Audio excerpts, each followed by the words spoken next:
What factors contribute to life expectancy and longevity?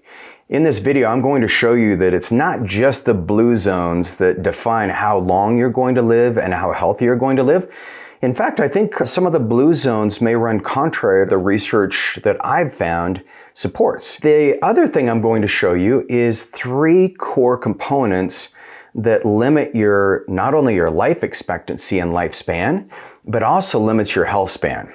And so for those of you who are ready to extend your health and your life and your vitality, let's jump in because I'm going to show you some brand new science that hopefully will give you a little bit of an edge when it comes to your own health pursuits.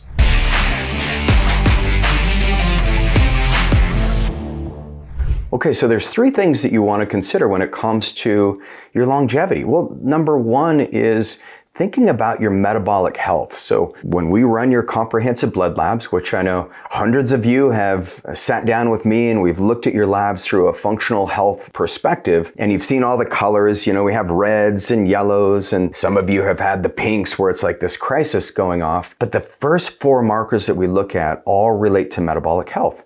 And the reason we do this is because there's enormous amounts of data that show when the metabolic health starts to fail, you have greater levels of energy crises in your body, which changes our behavior. And then we have an energy crisis. And what do we want to reach for? Well, the thing that gives us energy. And that's where Red Bull has made a killing off of our energy crisis, or Snickers, or anything that's at eye level in the grocery store. When you're checking out at the grocery store and it's all the candy right there. It's this metabolic crisis that we have. And right now in society, you're more likely to die of overeating than undereating. We have an abundance of food, but the real thing that you want to avoid is having those moments of weakness. I don't even like calling it weakness. It's that biological urge for us to capture as much energy as we can because we didn't always have resources. And so that's the first thing that you want to be careful with. The second thing that we're going to talk about is a condition called inflammaging. So inflammation is a driver of senescent cells, which are the cells that become the zombie cells, and they tell all the other cells that you're not healthy and you're dying. And so you don't want senescent cells. You want to clear those babies out as quickly as possible because they can trigger cancer, they can trigger disease in the body like heart disease, and they also contribute to metabolic disease. So inflammaging is different than inflammation. Inflammation is just when your body is, it's recovering and you need some inflammation. So we don't want to suppress inflammation. Don't go jump on prednisone or some steroids because you're like, oh, I just solved the problem. That will make things so much worse. But inflammaging is when you have these chronic markers of inflammation that weaken your joints, they keep your body from recovering, your brain doesn't work as well. And so we'll talk about that. Then the third thing that I think is one of the most important things that's been overlooked in the medical literature, probably since Galen, so, just for the last 1,500 years, is muscle. And your muscle health is really important because your muscles release myokines, and these myokines inform your brain, inform your heart, they inform your liver, your digestive system as to how healthy you are overall. And so let's jump into each 3 of these categories. And by the way, if you love these videos, go ahead and subscribe, give it a little review, tell your friends about it, share this video, because hopefully we'll dive into some things that I'm obsessed with that you become obsessed with too. Okay, so how do we work on this metabolic imbalance? Well, the greatest medical breakthrough of my lifetime and of everyone's lifetime who's alive today, in my opinion, is GLP-1s. Now, I know you guys are probably blowing up the chat box right now. That's fine. Go for it. I don't care. But here's why I think the GLP-1s are so powerful. So how often do you crave sugar? How often do you notice that hunger distracts you from the things that you want to be pursuing and the activities you enjoy? And if it's frequently throughout the day, and I've been there, I've felt that drive where it's just like, man, I just need something to chew on. I'm just hungry. And it was like, well, you just ate an hour ago, Regan. How could you be hungry? I don't know, but I'm hungry. I remember I did this fasting glucose tolerance test. And so I looked at my glucose first thing in the morning, and then I drank this sugar solution, and then my glucose spiked to like 152. And it was like I had some pretty significant insulin resistance. My body was not able to tolerate the glucose that was coming in. And I thought I was pretty healthy. I mean, this was like 12 years ago, and I just working on my first book, Your Health Transformation. And I was like, you gotta be kidding me. And then I ran deeper labs. And like I mentioned before, the 4 labs that we look at the very beginning of your blood work, we looked at glucose, we looked at hemoglobin A1C, we looked at insulin fasting levels, and then we look at C-peptide. And when I ran mine, I had markers that were elevated. My insulin fasting was about 10. You don't want it above 5. My hemoglobin A1C was 5.5%. That's still within functional ranges, but it was pushing it. And then my fasting glucose was like 95, so way too high. You want it in the 80s. And so I started working on this and I became obsessed with fixing this metabolic profile. And then one of the things that I learned helps a lot are these GLP-1s. Now, this is the early days of GLP-1s, and so we're able to use a peptide called liraglutide. And just using a microdose of that, it was able to fix that insulin balance. And then fast forward a few years later, semaglutide came out, and that is a powerful GLP-1. What GLP-1 does, just generally speaking, is it turns off the hunger in your body. Your brain senses that you're satiated, so you don't have that pull. It's almost the way that our ancestors used to live because they had metabolic flexibility. They didn't have food all the time, and so our body was able to conserve resources and then burn those resources as needed instead of needing us to snack all day long and eat in the middle of the night because your blood sugar drops too low and wakes you up. And I found that these GLP-1s, not only that, but my clients who have ADHD, it slows down the motility, so you don't digest food as quickly. And for those of you who are having more than 2 bowel movements a day, this could be a game changer for your gut health, because what we found is that by slowing down that gastric motility, your body's able to absorb the nutrients, the food's able to ferment appropriately, and make sure that you fix your digestion before you ever do any of these GLP-1s. But what's at the other end of that is it calms down your brain because you're able to get the nutrients you need from your food. So most ADHD is a superpower because your brain can hyper-focus on any complex subject for a long period of time, and you can actually learn things very well. So the GLP-1s have been a game changer because I've had so many of our clients, we could get their blood sugar corrected, but one deviation off the diet, then everything kind of cascaded downstream again. And they were frustrated because we want to fix things for good. And so just by being on a microdose of like tirzepatide, retatrutide, this can be a game changer. Okay, so think of this when it comes to metabolic health. Make sure you have fasting windows. So 12 hours a day, don't eat anything. Just let your gut repair itself, and that replenishes your GLP-1. And then consider working with your doctor or go to agelessfuture.com and have a free assessment with one of my health span experts, and then get your blood labs ran so we can see what your body actually needs. But this can be a game changer for metabolic health, and that will lead to greater levels of longevity. Okay, so thing number 2, inflammaging, or the inflammation that you have in your body. Now, the inflammaging is critical because I have a no pain policy. Like if you work with me, it's like, sorry, we're going to get rid of your pain, and we're not going to be reasonable about it. We're not going to let you say, oh, it's not that bad. I was talking to one of my clients yesterday, who's also a friend, and I was talking to him. I'm like, well, how's your shoulders doing? Because his sleep wasn't improving, even though we worked on the sleep apnea. And he's like, it still hurts and my sleep score is not much better. And I'm like, how often are you tossing and turning? He's like, let me look. And it was like 30 times at night. And I said, okay, we gotta get your shoulders fixed. And he's like, you're right, we gotta do it. And he postponed it for about a year because it wasn't that bad. We don't think about it in the day, and then we get in bed at night, and then it's waking us up all night. We wonder why we're tired the next day. The other thing that pain does is it limits your physical activities.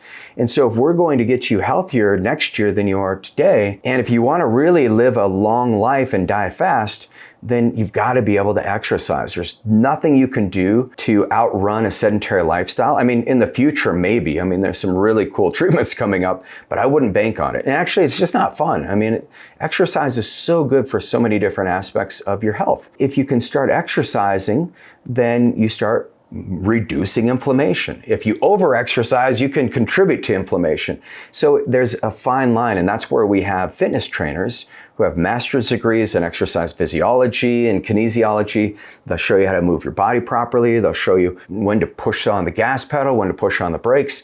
And a lot of you are probably thinking like, I don't need a trainer, I know how to work out. Well, you're fooling yourself if you don't think you need some accountability and then have some science behind it, because we take every client through science experiments. We say, okay, based on the data, we think that this type of exercise is going to be best for you to eliminate inflammation and also to accelerate your body's health span and longevity. Then we go through trials, and then we're testing our hypothesis as we go, and we have about a 95% accuracy. We can predict what your body's going to do best with in 95% of the cases.